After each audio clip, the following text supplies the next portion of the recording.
আজকে সারা শহর সারা জেলার সকল যে কার্যক্রম চলছে সাজানোর সম্পূর্ণ তারা নিজস্ব খরচে সকল অঙ্গ সংগঠন এবং সকল নেতৃবৃন্দ করছেন। আমি জেলা বিএনপির পক্ষ থেকে দলের সর্বোচ্চ কেন্দ্রীয় কমিটির পক্ষ থেকে আমি আমার সকল নেতাকর্মীদের ধন্যবাদ জানাই।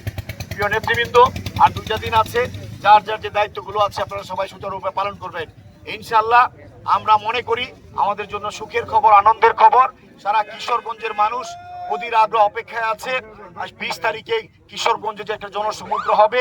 বিগত আন্দোলন সংগ্রামে বিভিন্ন সময়ে আমাদের নেতাকর্মীরা রাজপথে যে ভূমিকা রেখেছে জনগণ প্রত্যক্ষ করেছে, কিশোরগঞ্জবাসী প্রত্যক্ষ করেছে। আগামী যে নির্বাচন আসছে সেই নির্বাচনে জাতীয়তাবাদী দল তার অভিষ্ট লক্ষ্যে পৌঁছার জন্য এই জনগণকে সাথে নিয়ে ভোটের অধিকারের জন্য আমরা সংগ্রাম করেছি।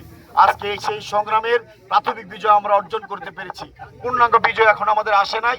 ইনশাআল্লাহ সম্মেলনের মাধ্যমে যে নেতৃত্ব আসবে সেই নেতৃত্ব আগামী দিনে আমাদের কিশোরগঞ্জ জেলার 6টি নির্বাচনী এলাকাকে জাতীয়তাবাদী দলের প্রার্থীদেরকে বিজয়ী করার জন্য তারা সর্বোচ্চ শক্তি নিয়োগ করে কাজ করবে ইনশাআল্লাহ। আলমবাজার পরিষদ সমস্যা পরিষদ আলমবাজার পরিষদ সমস্যা পরিষদ মূর্তির আলম ভাই আমরা তোমায় ভুলি নাই মূর্তির বাজার ভাই আমরা তোমায় ভুলি নাই। উপস্থিতি, আপনারা সবাই ক্লান্ত, সারাদিন বিভিন্ন কাজে ব্যস্ত ছিলেন। আপনারা যার যার বাড়িতে চলে যাবেন। আগামীকাল থেকে যার যে দায়িত্ব আছে সেগুলো আবার পালন করবেন। আমি পরিশেষে কৃষক দলের আহ্বায়ক অ্যাডভোকেট মাজার এবং সদস্য সচিব ওবায়দুল্লাহ সহ সকল কৃষক দলের আলমগীর ভাই সহ অনেকেই আছেন কৃষক দলের জেলা নেতৃবৃন্দ, তাদের সবাইকে অভিনন্দন জানাই জেলা বিএনপির পক্ষ থেকে। সকল নেতৃবৃন্দকে ধন্যবাদ। আমাদের জন্য